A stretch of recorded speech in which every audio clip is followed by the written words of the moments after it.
Bonjour à tous, nous poursuivons aujourd'hui avec la 6e Mishnah du 16e Perek, toujours de Masechet Yebamot. La Mishnah nous dit Me'idim le'or haner ou le'or halevana.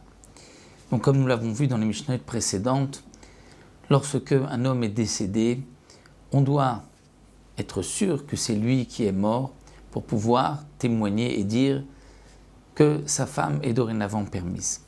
La Mishnah vient nous dire que Meidin, on peut témoigner même si on a vu le mort que les or haner, c'est-à-dire pas à la lumière du jour, mais à la lumière d'une bougie, ou les or halevana, ou la lueur de la lune. C'est suffisant si on l'a reconnu pour ensuite venir dire que cet homme est mort et ainsi permettre à sa femme de se remarier. La Mishnah poursuit, nous dit aussi Umasiim alpi batkol.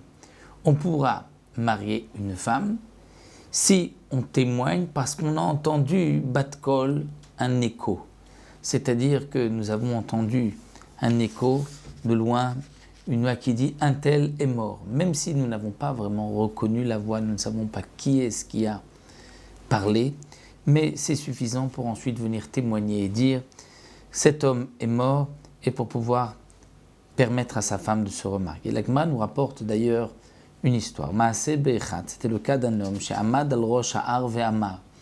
Il était sur le haut d'une montagne et il a crié, il a dit Ish ploni ben ploni mimakom ploni met, un tel, fils de un tel, de tel endroit met est mort. Halchu ve'lo matzu sham adam. Ceux qui étaient là à côté, qui ont entendu cette voix, ont été et n'ont trouvé personne. Cet homme-là aussi qui avait crié, on ne l'a pas retrouvé. Ve'esiu et ishto.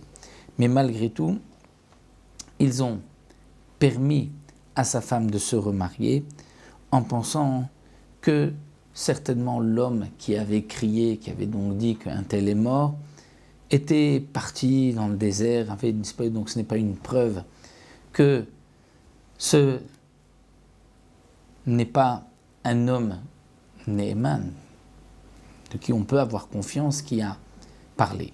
C'est-à-dire, comme nous expliquent les Rishonim, on aurait pu penser que c'est peut-être une des 5 femmes qui n'ont pas de Ne'emanut, qu'on ne peut pas croire, comme la belle-mère ou la belle-sœur ou la belle-fille, et donc on aurait pu croire que c'est peut-être aussi un non-juif qui a crié, puisque on ne sait pas qui est-ce qui a dit que cet homme-là est mort. Eh bien, malgré tout, bien qu'on n'a trouvé personne, les Chachamim m'ont dit on peut permettre à sa femme de se remarier.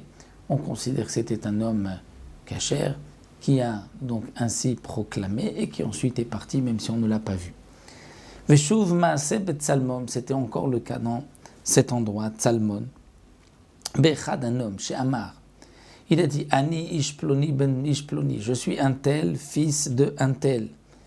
Et il témoigne sur lui-même, et il dit aussi de tel endroit, Neshachani Nachash, un serpent m'a mordu, va réanimer, et je suis en train de mourir.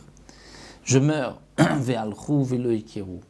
Et lorsqu'ils sont arrivés sur place, ils n'étaient pas reconnaissables. Lorsqu'ils l'ont vu, on ne pouvait pas, il n'était pas au sol, on ne pouvait pas témoigner pour lui. Eh bien, malgré tout, Vessiou et Tishto, les Chamim ont permis à sa femme de se remarier, étant donné qu'on avait entendu cet homme-là dire « Je suis un tel, fils de un tel, de tel endroit », et je suis en train de mourir. Ensuite, on a retrouvé un corps. C'est vrai qu'il n'était pas reconnaissable, mais malgré tout, on considère que c'est cet homme-là.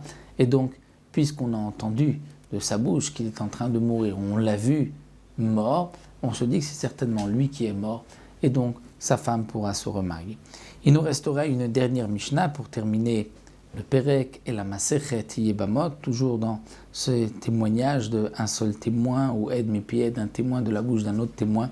Nous terminerons avec cette longue Mishnah, Bezrat Hashem, la prochaine fois.